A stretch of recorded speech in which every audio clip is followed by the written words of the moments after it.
para que ustedes tengan las notas, ¿vale? Lizeth, creo que ya te puse, sí, ya aparece. Entonces, eso...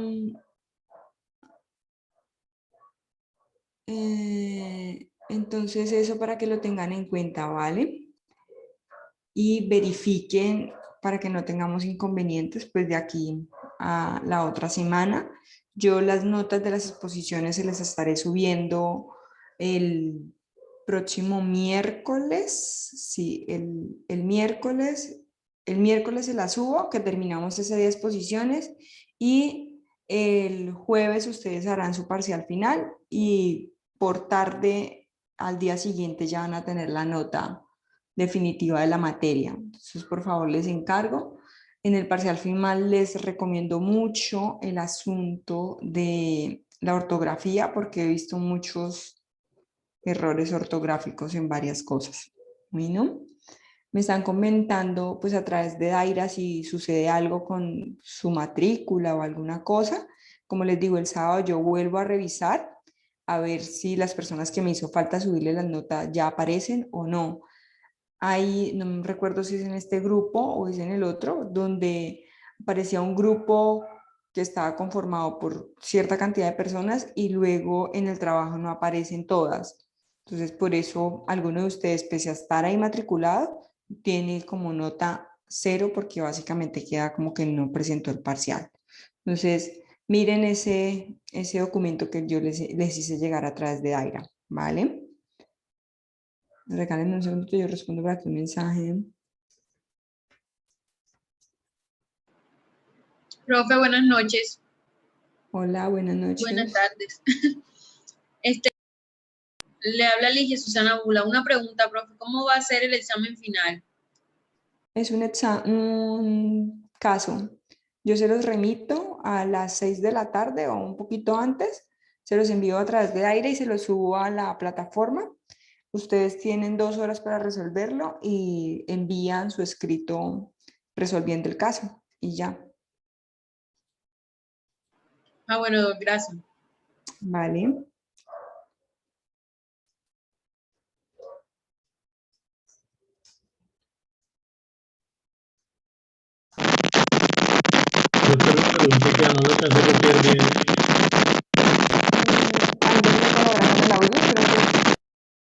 Alguien tiene un problema, se escuchaba muy mal, no sé quién era.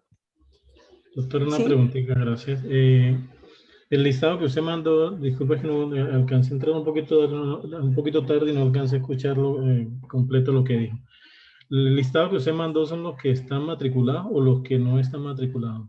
Los que están matriculados, los que me aparecen ahí. Ustedes pueden entrar y ver y ahí ya les aparecen sus notas del primer corte. Ok, doctora. Si no están ahí, deben revisar pues si hay algún error en la plataforma o no han matriculado la materia, porque entiendo que ustedes son los que la matriculan. Entonces, eso es lo que deben revisar. Muchas gracias. Vale.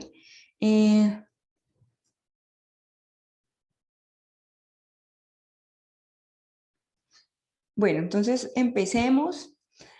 Ya estamos hablando de la acción popular, vimos básicamente la diferencia entre la acción popular y la acción de grupo, principalmente lo relacionado con la pretensión. Una es netamente resarcitoria, que es la acción de grupo, y la acción popular es preventiva y restitutoria.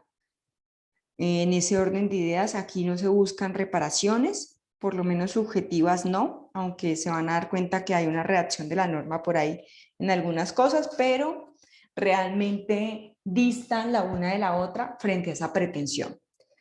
Una cuestión que siempre se debate en la acción popular es si es procedente el llamamiento en garantía en esta acción popular. La respuesta es no. No es procedente el llamamiento en garantía en las acciones populares porque ella, al no tener una connotación resarcitoria, implicaría por ende que ese llamado en garantía no va a entrar a responder. Y en ese orden de ideas, quien debe realmente cumplir para la protección del interés colectivo que se está buscando proteger es directamente la entidad.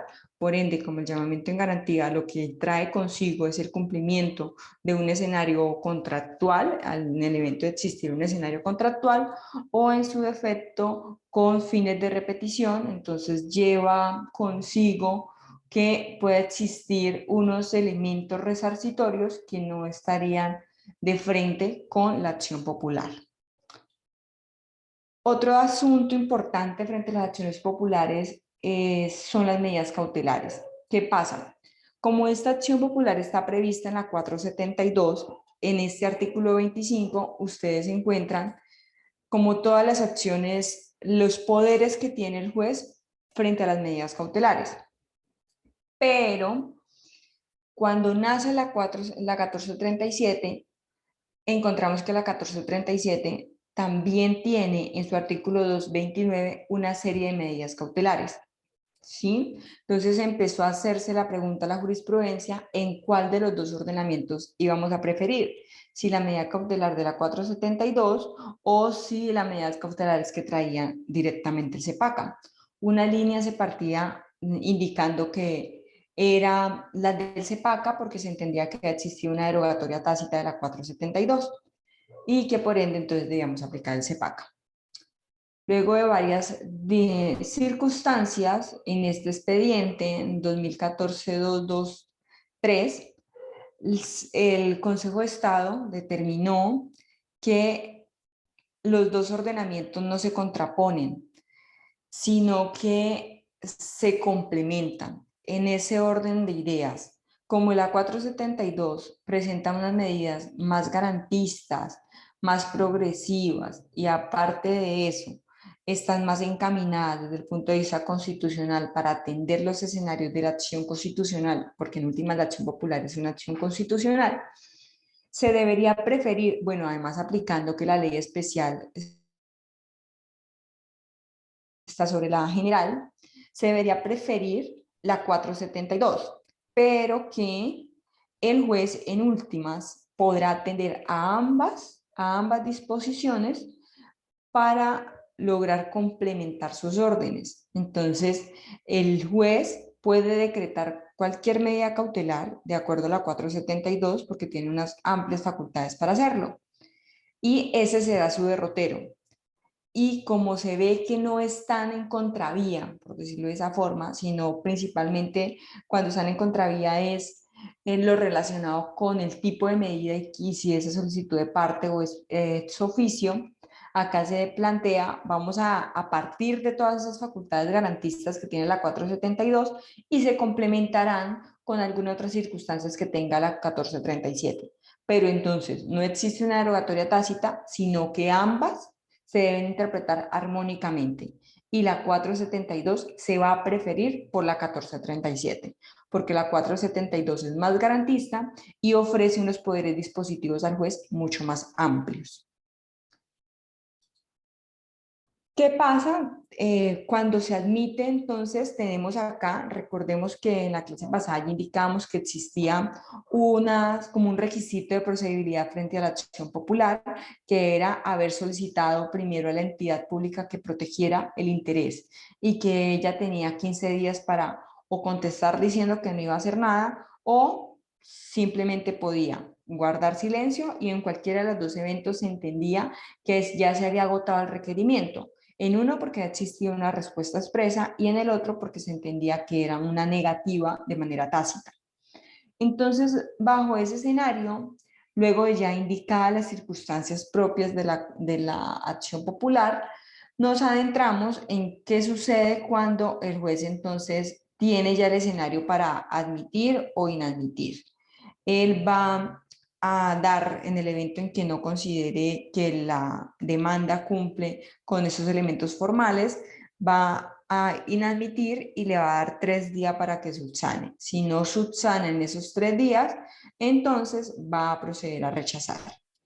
Luego va a ordenar... Doctora, qué pena, una pregunta. Sí. ¿Cuál es el requisito de procedibilidad que acaba de poner para la de la acción popular? Bueno, ese ya lo habíamos visto cuando vimos documento requisitos previos a demandar. Recuerda que nosotros los vimos hace algunos días que están establecidos en el 162 de la 1437. Vamos a ver si acá los tengo. No. Eso nosotros lo vimos hace algunos días cuando estábamos analizando los requisitos previos para demandar.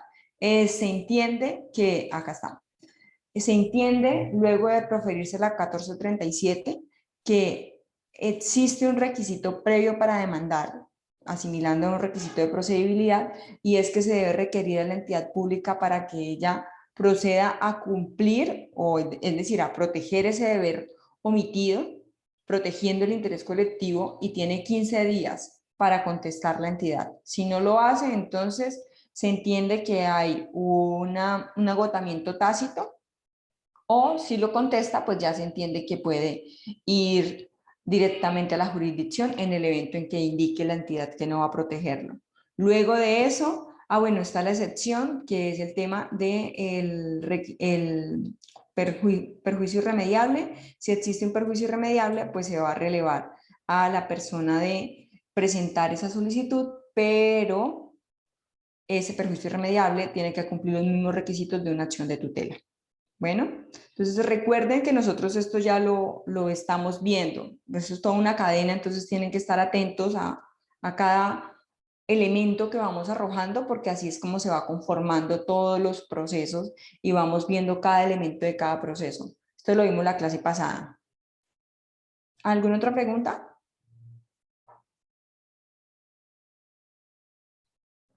Bueno, entonces, en ese evento, el juez entonces va acá, tenemos un periodo específico que es el que trae la 472, debemos atender al de la 472 y no al que trae la 1437 porque es norma especial, que son 3 días para subsanar.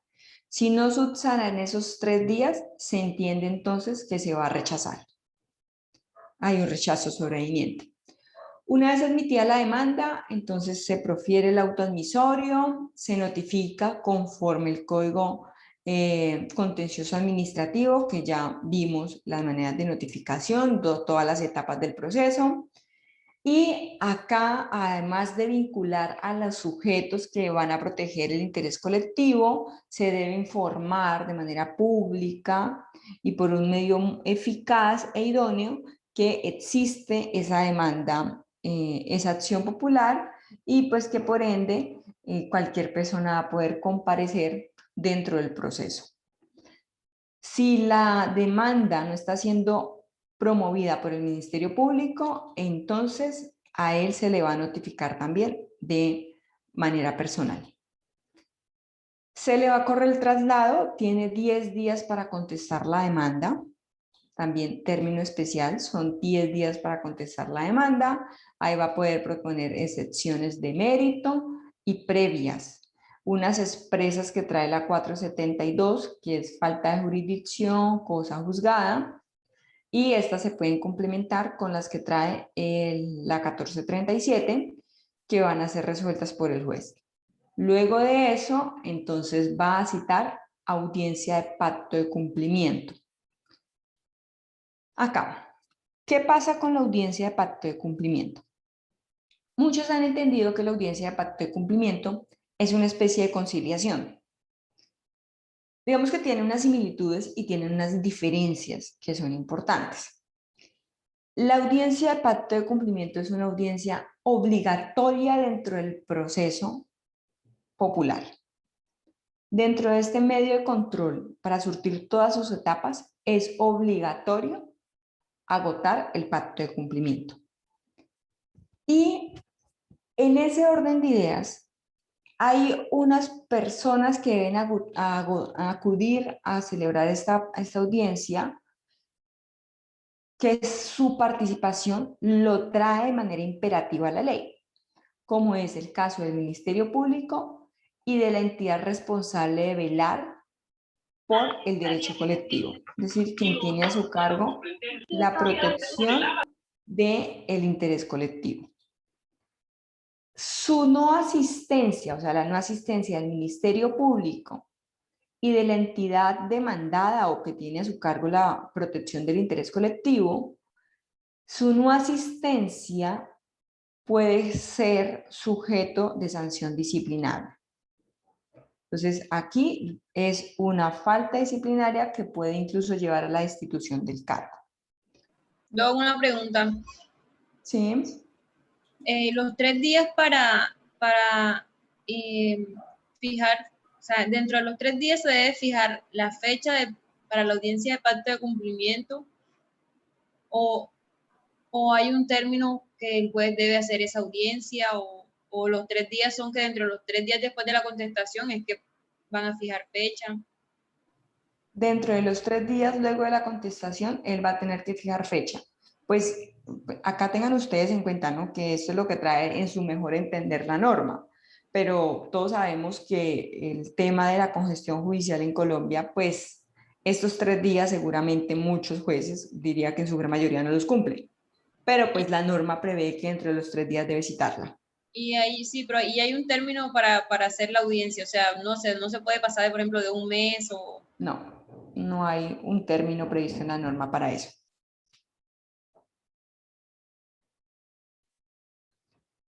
Entonces, tenemos la audiencia de pacto de cumplimiento, ya hablamos de quién es necesaria su asistencia, qué pasa si no asisten, solo se puede aplazar para una sola vez, y qué sucede en la audiencia de pacto de cumplimiento.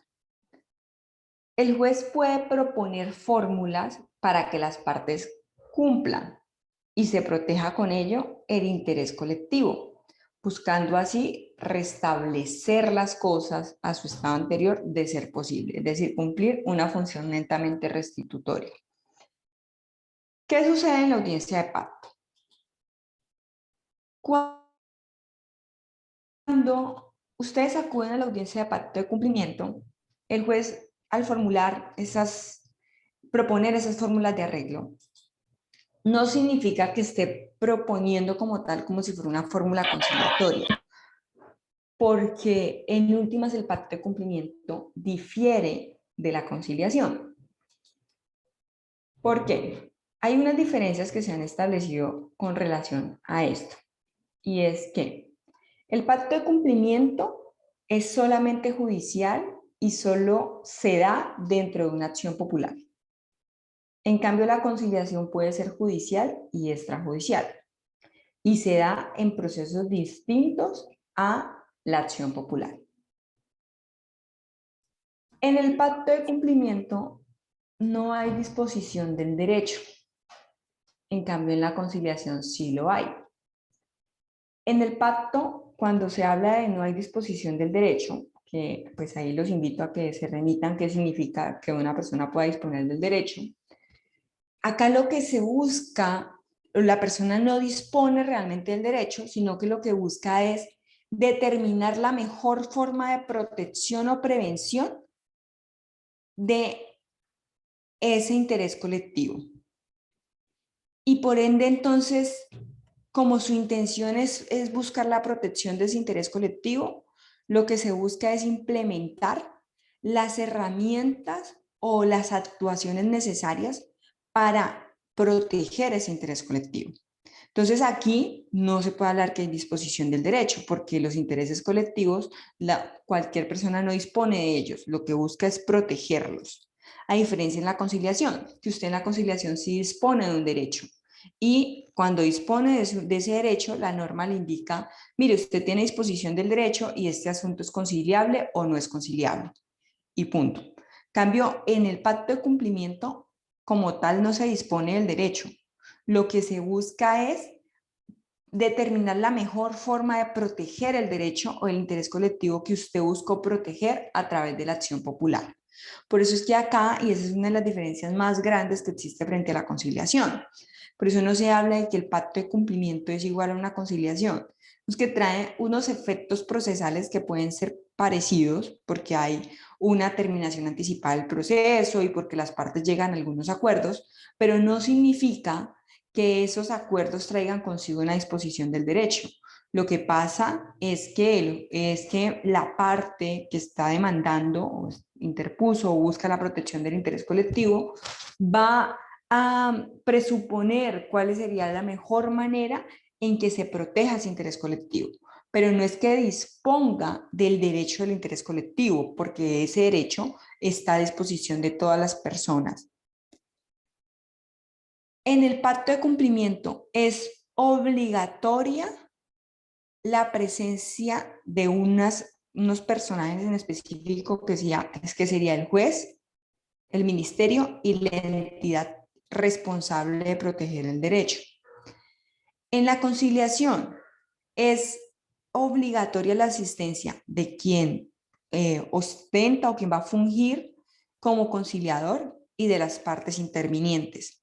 Ahí en una conciliación ustedes pueden tener sí o no, tanto lo hablo desde la conciliación desde el punto de vista civil, pueden tener sí o no la presencia del Ministerio Público. Entonces, si es civil, no van a tener esa presencia. Entonces, bajo esa óptica, esas presencias obligatorias entienden entonces que son para unas partes en específico y que esta asistencia está dada de manera obligatoria para el juez, el Ministerio Público y la entidad responsable. Otra diferencia que suscita entre conciliación y pacto de cumplimiento es que a través del pacto, el juez, ¿qué hace? Él va a entrar a revisar el pacto de cumplimiento, o sea, una vez las partes lleguen a un pacto, ¿cierto? El juez, ¿qué va a hacer? Él va a ir y va a revisar el pacto de cumplimiento. Pese a que estuvo en presencia de él luego puede ir y revisar el pacto de cumplimiento. En el momento en que lo revisa, él puede proponer unas correcciones y le corre traslado esas correcciones a las partes para que ellas se pronuncien si están de acuerdo o no están de acuerdo en esas correcciones que se están proponiendo. Y si él está, digamos, no propone ninguna corrección o las partes están de acuerdo, entonces él ordena su aprobación y lo hace a través de una sentencia. ¿Qué pasa frente a la conciliación?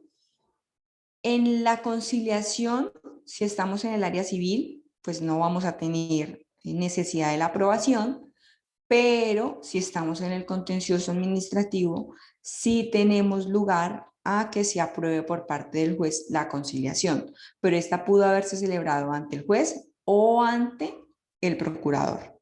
En cambio, el pacto solo se celebra ante el juez y él puede entrar a hacerle correcciones al pacto y poner la consideración de las partes.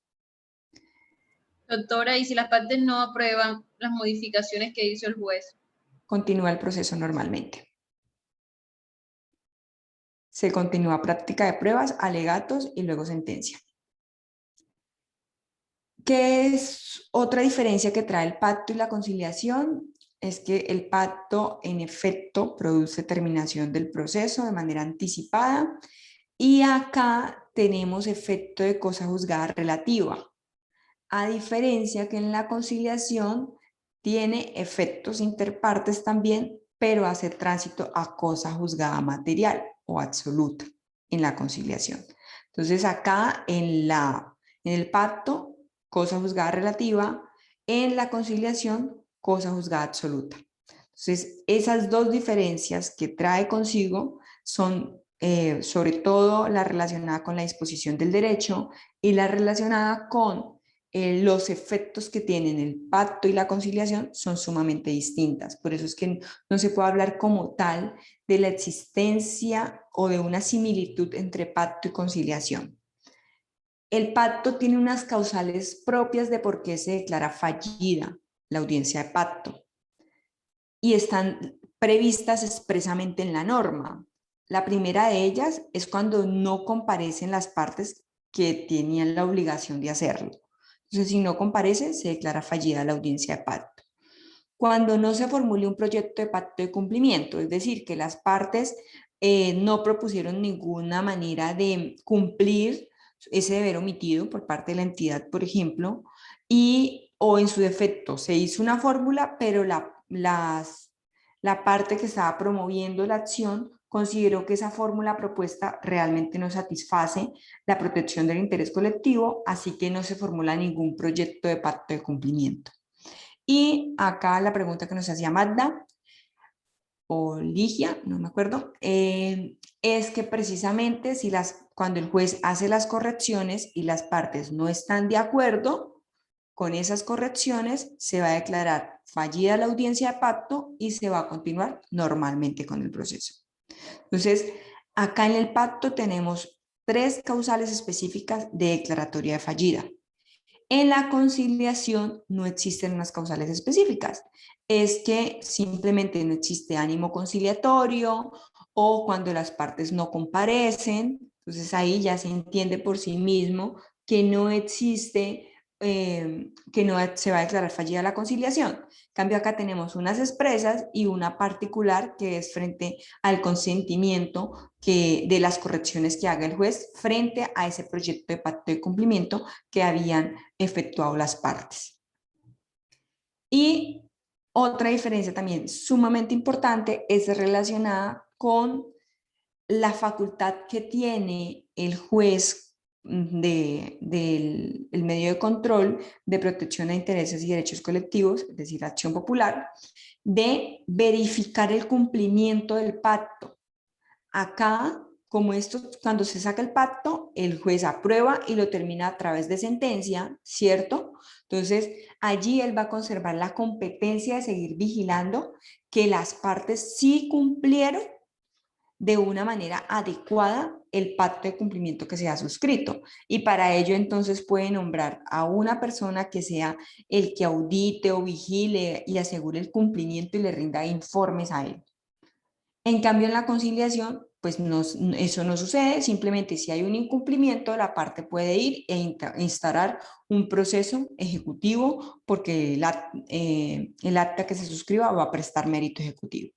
Entonces, frente a ese escenario, el juez conserva la competencia para ejecutar el pacto, pero frente a la conciliación, el juez o las partes deberán acudir. El juez no tiene ninguna competencia para hacerlo, o en la conciliación ante cualquier incumplimiento, pues las partes podrán acudir a procesos distintos, pero no frente al conciliador.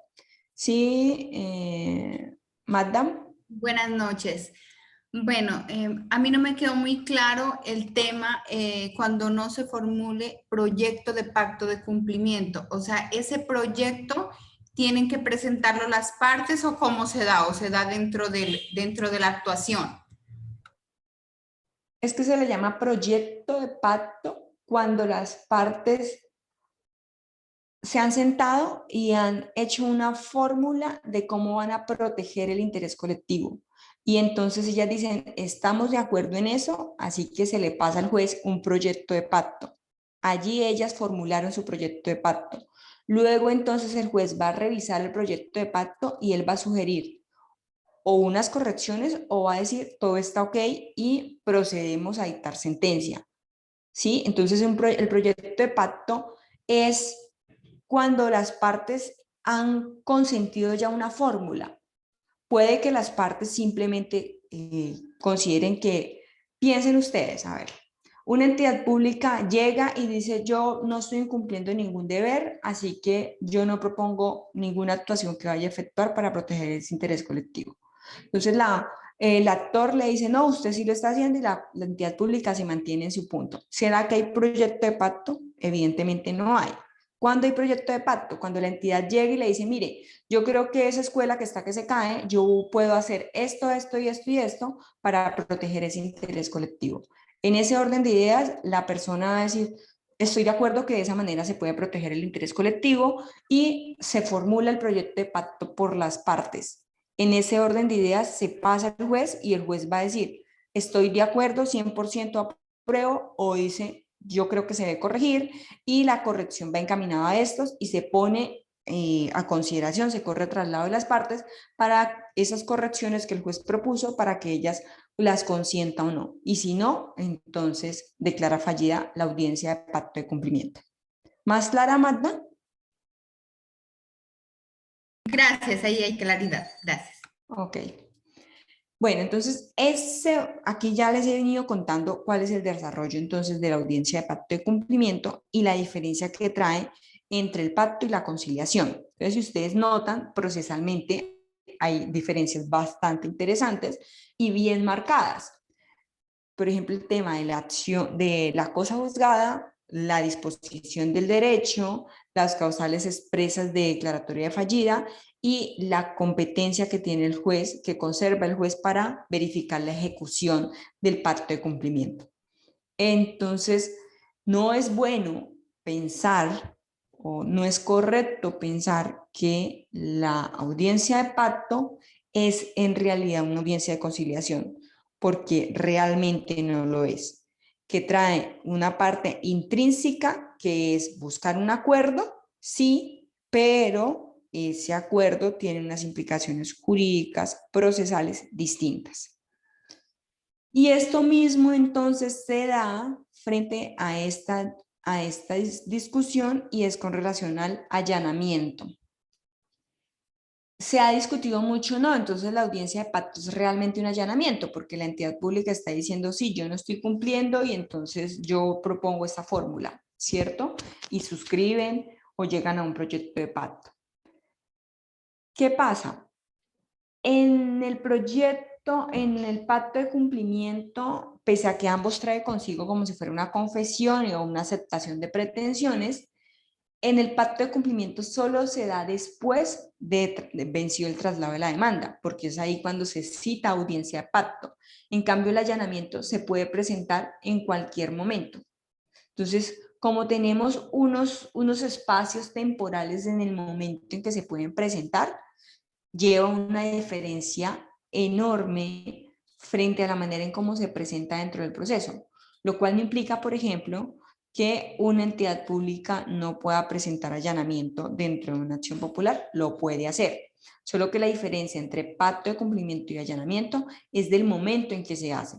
El allanamiento se puede hacer en cualquier momento antes de dictar sentencia de primera instancia y el pacto de cumplimiento solo después de vencido el traslado de la demanda en el momento en que se celebra la audiencia de pacto o se convoca por parte del juez. Una vez, si se declara fallida la audiencia de pacto de cumplimiento, entonces se ordena apertura al periodo probatorio. Acá hay plena libertad probatoria y incluso se pueden practicar pruebas periciales. Si, como en este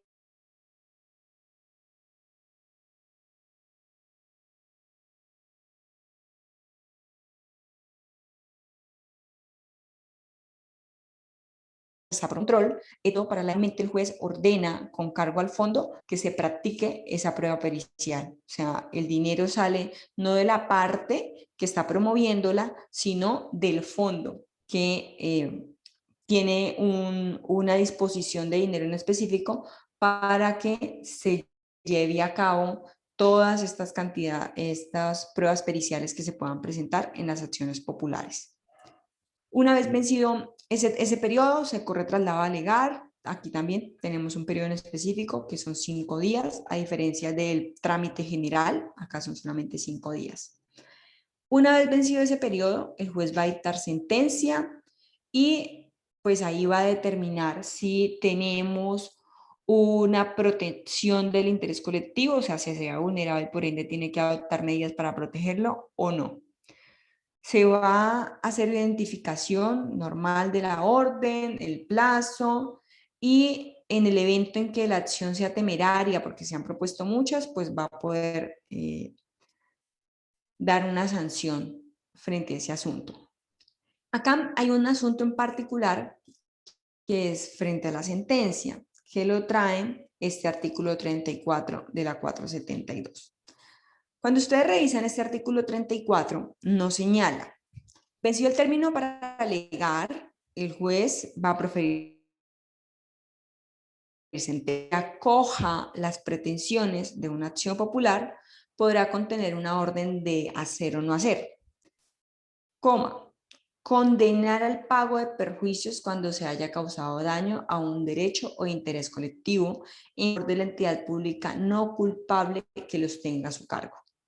Entonces, entonces ustedes acá dirán, bueno, la profesora entonces nos estaba diciendo mentiras porque es que la diferencia entonces entre la acción popular y la acción de grupo no es ese efecto resarcitorio.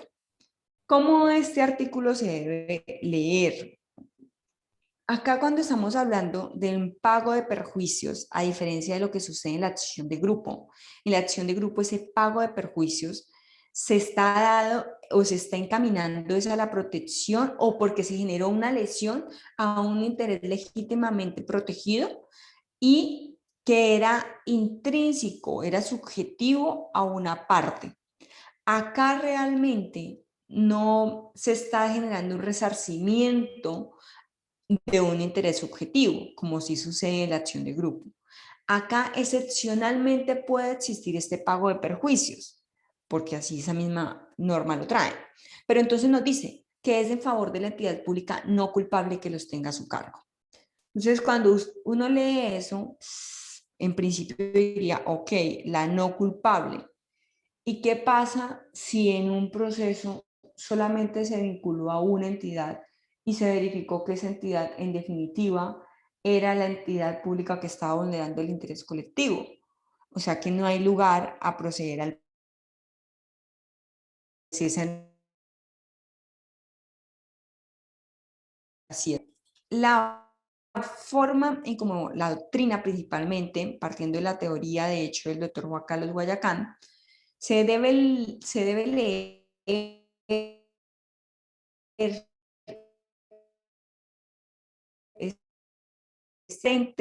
o haciéndose la pregunta, ¿qué significa esa entidad pública no culpable? ¿Qué pasa? Aquí, para poder entender el artículo, entonces debemos acudir, ¿qué entendemos o quién se entiende que es el titular del interés colectivo? ¿Cierto? Básicamente, si tenemos entonces una entidad pública que es culpable, no hay lugar a ordenar pago de resarcimiento de perjuicios, uno, o dos, tenemos una entidad pública, pero el juez considera que se puede ordenar ese pago de resarcimientos. Si nosotros vemos frente a esa entidad pública no culpable, debemos acudir a la diferencia entre el interés colectivo y la representación de la entidad pública. Cuando nosotros hablamos de un interés colectivo, el interés colectivo no es que el titular... Lo que realiza la entidad pública realmente es un ejercicio de representación del interés colectivo. Por ende, ¿qué implica? Que si tenemos un interés colectivo, que el interés colectivo no hay titularidad frente a la entidad pública, sino que está a cargo de todo el pueblo, ¿cierto? De todas las personas, todos somos titulares del interés colectivo, solo que las entidades públicas tienen a su cargo la representación de ese interés colectivo, ¿verdad? Entonces, cuando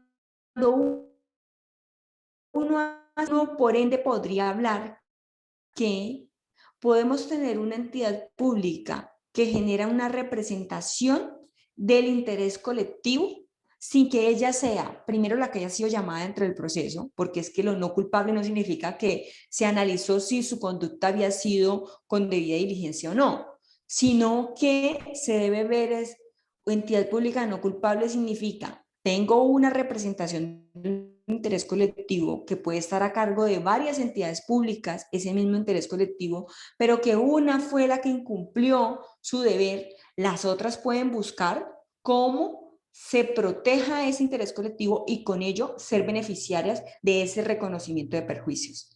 Entonces, cuando uno hace la diferencia entre esa titularidad del interés colectivo y la representación, no nos vamos a quedar solamente con esa relación jurídico-procesal entre yo tuve una pretensión y usted se resistió a mi pretensión, es decir, extremo demandante y demandado, sino que ya se puede salir de ahí el fallo y puede decir, yo acá considero que usted, yo como no voy a hacer ningún juicio de valoración frente a una entidad pública culpable o no culpable, no, porque aquí no se analiza un régimen subjetivo, sino que se analiza es, usted tenía la representación, usted puede adoptar los mecanismos necesarios para proteger el interés colectivo. Entonces, de esa manera, cuando uno lee la norma, es mucho más factible entender que la intención del legislador acá no era llevarlo al escenario de la culpabilidad, de la debida diligencia, no, era llevarlo al escenario de que la entidad pública efectúa una representación del interés colectivo y que en el evento en que ella no haya sido la que incumplió su deber, puede recibir entonces un pago de perjuicios, incluso sin haber estado dentro del proceso evaluándose su conducta, porque acá al momento en que el juez dicta sentencia y considera que la entidad pública vinculada cuando se trabó la litis era la que debía proteger el interés colectivo, el juez puede buscar otra que también tenga la representación del interés colectivo y a ella entonces ordenarle a su favor el pago de unos perjuicios. Cuando se lee la norma de esa forma, esta partecita tiene mucho más sentido. ¿Qué sucede? En el Consejo de Estado, digamos, en varios análisis e investigaciones que hemos efectuado frente al asunto, no hemos encontrado realmente una sentencia donde analice esta parte de la norma, donde ordene su pago o algo así. ¿Por qué? Porque como el Consejo de Estado con ese sense de revisión es lo que busca es unificar jurisprudencia, no se ha encontrado exactamente una sentencia donde busque esta interpretación. Hay una que otra por ahí desde hace bastantes años donde simplemente sustraía es la entidad pública no culpable como se determinó que dentro del procedimiento y ya, a eso reduce la interpretación, pero una interpretación exhaustiva no la ha efectuado. Pero la propuesta académica o la manera de poder interpretar ese artículo en el sentido de la norma puede ser una manera muy acertada, la que propone el doctor Juan Carlos Guayacán al establecernos, analicemos, no entidad pública no culpable frente a la esfera subjetiva o a la debida diligencia, sino frente a la diferencia en quién es titular del interés colectivo y cuál es el rol que tiene la entidad frente al interés colectivo, que es simplemente un rol de representación del interés colectivo, más no es de titularidad. En ese orden de ideas, yo puedo buscar cualquier entidad que ejerza esa representación en protección de ese interés colectivo y ordenar a su favor ese pago de perjuicios. ¿Ven? Pero, pues, es una norma que ya lleva bastante tiempo, pero por el asunto en que el Consejo de Estado conoce solo para unificar su jurisprudencia, pues no hay unas posiciones jurisprudenciales sentadas frente a esa interpretación que se propone de la doctrina. ¿Qué sucede luego entonces de haberse proferido sentencia? Se va a surtir el trámite del recurso de apelación. Acá hay norma especial, así que se da por el Código General del Proceso, no por la 1437. Se adelanta por el Código General, bajo las mismas circunstancias que trae el Código General. Y se surte y se desata el recurso de apelación ante el superior. ¿Qué pasa si no se cumplen las normas, las órdenes dadas en la sentencia? Se puede presentar incidentes de desacato y allí entonces el juez va a analizar si definitivamente la entidad pública no cumplió la orden impartida a través de la sentencia. Entonces puede proponer, incluso imponer algunas sanciones. En el evento de imponer alguna sanción, también va a ser consultada ante el superior jerárquico. El desacato realmente funciona de una forma muy parecida a la acción de tutela. Luego tenemos la revisión eventual de la acción popular, que era la que yo ya les estaba planteando. Esta ustedes la encuentran con una modificación que introdujo esta ley 1285. Y 7, a cómo se va a efectuar. Este no funciona igual que en la acción de tutela. Hay envío para revisión de todos los procesos, o sea, de manera automática. Acá no, acá debe ser a petición de parte o a petición del Ministerio Público. O sea, acá la revisión eventual no se hace, o la remisión del proceso para esa revisión eventual no es de manera automática, debe existir petición de parte o en su defecto del Ministerio Público. Y se establece un término límite para hacerlo, que es 8 días siguientes a la notificación de la sentencia que ponga fin al proceso. Y pues con eso se llega entonces ante el Consejo de Estado, y el Consejo de Estado va a verificar la solicitud de revisión, y esa solicitud de revisión tiene el objetivo principal, que es unificar jurisprudencia. Esa es la intención principal que tiene la revisión eventual en la acción popular. Y acá el Consejo de Estado, pues no es que por el simple hecho en que hayan elevado la solicitud, él ya vaya a revisar, no. Él hace un análisis de selección y frente a esos elementos, si él verifica que hay un escenario para unificar jurisprudencia, entonces procede a efectuar la revisión y dar una sentencia acorde a ello, o en su defecto, si no es posible, entonces en ese caso pues proceden los recursos normalmente que trae la norma, que en este caso sería el recurso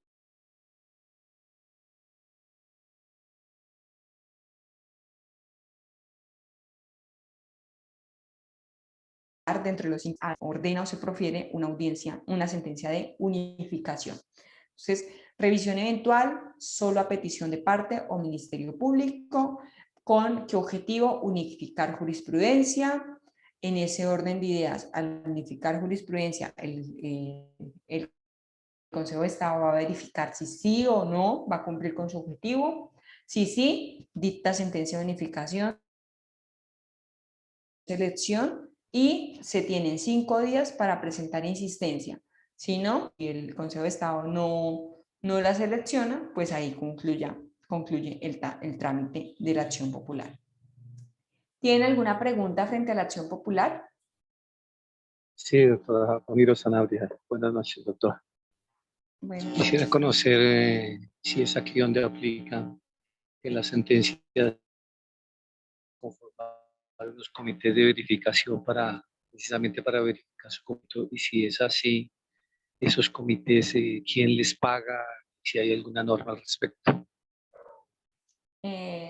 bueno, aquí en la audiencia, sí, puede ser en la de unificación, o puede ser si no hay sentencia de unificación, en la sentencia que el juez profiera, a través de la cual resuelve el caso. Entonces, allí, por eso recuerdan cuando les indicaba que el juez tiene pacto de cumplimiento. En ese caso, cuando el juez profiere el pacto, él, al momento de aceptar el pacto de cumplimiento, profiere sentencia. Exactamente lo mismo, él puede ordenar un comité auditor o de verificación del cumplimiento de sus sentencias. Normalmente eso se va directamente a las entidades públicas y él puede establecer esos comités, y va a ser, esos comités normalmente se pagan o se incluyen dentro de las funciones de las personas que hacen parte de las diferentes entidades. En algunos casos, de manera excepcional, los rubros pueden ir a cargo del Fondo de la Defensa de los Intereses y Derechos Colectivos, pero eso lo debe remitir o lo debe ordenar el juez. En ocasiones, por ejemplo, lo que hace el juez es nombra estos comités auditor, y las entidades públicas le comunican al juez que, por ejemplo, no hay personal idóneo que cumpla como tales características, cosas así como por ese estilo, y que por ende no puede ser una función atribuida a ellos. Entonces el juez ahí analiza si o determina entonces otros expertos distintos, y en ese caso ordena que se pague con cargo al fondo del derecho y los intereses colectivos. Ese fondo lo maneja el Ministerio Público, y allí es donde se tramita para todos estos medios de control que no traen consigo la protección de intereses subjetivos, sino colectivos. Entonces todo se puede sufragar a través de eso. Pero la primera fase es las funciones de los funcionarios de las entidades, porque él puede, por ejemplo, ordenárselo a una CAR o a cualquier otra autoridad que él considere competente. Ya en esos eventos, entonces se va a analizar por parte del fondo. Carlos, dime. Doc, buenas noches. Una pregunta. ¿La solicitud de revisión eventual interrumpe los términos de cumplimiento del fallo? No, tiene efectos devolutivos, digámoslo así. Acá se tienen que seguir cumpliendo los efectos del fallo normalmente. Que puede pasar, por ejemplo, que el juez popular, el Consejo de Estado, cuando analice, él pueda ir, que selecciona el fallo, él puede incluso dar unas órdenes preventivas, ¿sí? Porque considera que la orden del juez en las primeras instancias no fue como tan fuerte o tan contundente, entonces él puede ahí adoptar, pero medidas preventivas, ¿sí? Siempre en pro del interés colectivo. Entonces, se debe seguir cumpliendo normal la orden, solo que pues en el evento en que no se cumpla, se adelanta el desacato, pero el juez contencioso, Consejo de Estado, puede adoptar la propuesta dentro del juez, dentro de los jueces de instancia, o puede adoptar otra a través de medidas previas. ¿Alguna otra pregunta?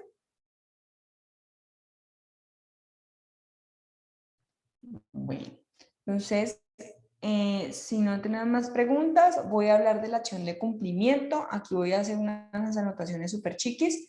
Luego empezamos a hablar con nulidades y ahí saldría ya los primeros grupos. ¿Me colaboran con los audios? Hoy particularmente a todo el mundo se le está encendiendo el audio. Entonces, porfa, me ayudan porque en ocasiones suena como bastante duro. ¿Qué pasa con las acciones de cumplimiento? Entonces, esto también es un medio de control que está previsto en la 1437, está previsto en el artículo 45, pero también es una acción constitucional. La acción de cumplimiento nace de la misma Constitución, artículo 87 de la Constitución, y luego se desarrolla por la 393, que es una ley estatutaria, y luego se prevé dentro de la 1437 en el artículo 145. ¿Cuál es el objetivo de una acción de cumplimiento? Que se cumpla una norma o una norma con fuerza material de ley o un acto administrativo. Eso es el objetivo final que tiene esta acción de cumplimiento, que se cumpla una norma con fuerza material de ley o actos administrativos. Y ojo, acá entonces esto está sujeto ¿a qué? A la vigencia, ¿no? De ambos, tanto frente a que la ley no haya sido derogada o que los actos administrativos no hayan perdido no estén afectados por la pérdida ejecutoria o afectados por nulidad, que ya no exista por ende el acto administrativo. ¿Qué pasa? Acá, ¿quién la puede interponer? ¿Quién está legitimado para interponer una acción de cumplimiento? Toda persona.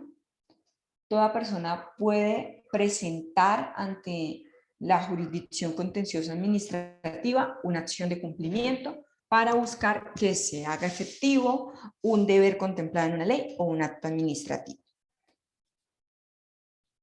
Es subsidiaria porque solo procederá en el evento en que no haya ninguna otra herramienta jurídica para buscar el cumplimiento de la norma. Así que si hay otra herramienta jurídica, se convierte en improcedente, porque ella también está afectada por la subsidiariedad. Tiene como finalidad, no tiene como finalidad resarcir un daño, por ende tampoco aquí se habla de asuntos resarcitorios ni nada parecido como en las acciones de grupo, por ejemplo. Acá siempre, digamos que va a existir un escenario preferencial dentro del proceso, la manera en cómo el juez va a resolver el asunto, porque también al ser una acción constitucional, pues entonces se le dota al juez de bastantes poderes. Ella se va a preferir por encima de otros medios de control ordinarios, a no ser que estemos en presencia de habeas corpus o acciones de tutela. Es autónoma porque tiene una reglamentación propia, que ya la dijimos. En este caso, no está sujeta a un término de caducidad, así que se puede interponer en cualquier tiempo. y va a conocer de ella los jueces administrativos en primera instancia y en segunda instancia el tribunal. ¿Quién la puede interponer? Una persona natural o una persona jurídica o cualquier organización, entiéndase cualquier procuraduría, defensoría, organizaciones no gubernamentales, organizaciones sociales. ¿Contra quiénes? Autoridades públicas y particulares que ejerzan funciones administrativas. Y tiene un requisito de procedibilidad, que es la Constitución. Esta Constitución de renuencia significa que la persona previo a solicitarle al juez que ordene a una entidad pública cumplir una norma con fuerza material de ley o un acto administrativo, debió haber primero acudido a la entidad pública y solicitarle el cumplimiento de la norma. ¿Qué pasa? A mí, si la entidad pues, puede hacer dos cosas. La entidad diga, yo no estoy incumpliendo, así que lo siento. ¿Cuándo se entiende surtido el requisito? Cuando han transcurrido 10 días y la entidad o contestó de esa forma y ustedes ya se van con la demanda o no contestó. Así que se entiende que hay un agotamiento tácito del requisito. Que el juez, el agotamiento estrictamente de la norma. Aquí los invito a que recuerden cuando vimos por allá una sentencia que estábamos analizando frente a los requisitos de procedibilidad y ahí analizamos esa sentencia frente a una parte que había constituido en renuencia, pero no lo había hecho frente a toda unos artículos en particular y luego fue a presentar la acción de cumplimiento frente a unos artículos en particular y ya les dijo el Consejo de Estado que no existía identidad. Entonces aquí recuerden cuando vimos todo el artículo 162 como requisitos de procedibilidad que establecimos y ahí hablamos de la constitución de renuencia. Si no se agota el requisito, ¿qué va a pasar? Va a existir un rechazo de plano. Y también aplica la misma excepción, siempre que no se vaya a causar un perjuicio irremediable. Si estamos en presencia de un perjuicio irremediable, entonces la persona está relevado de constituir en renuencia a la entidad pública. Y posteriormente la norma nos trae unas causales de improcedencia. La primera causal es que frente al asunto en el que están, sea para proteger o que se pueda proteger derechos, es vía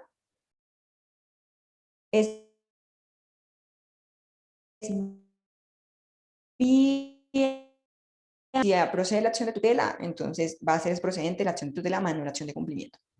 2.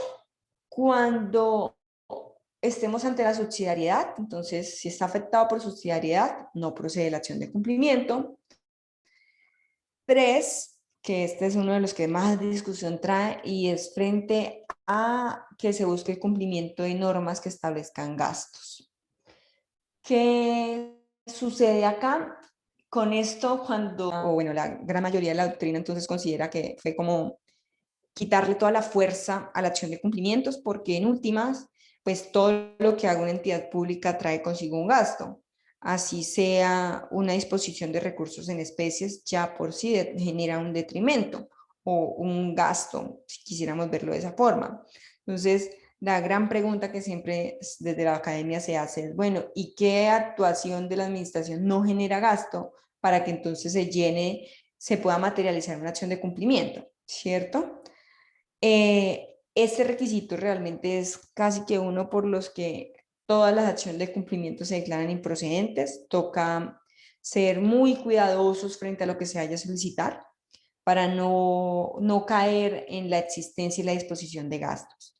Y esta tendría que para que, pero pues que por ende genera su improcedencia.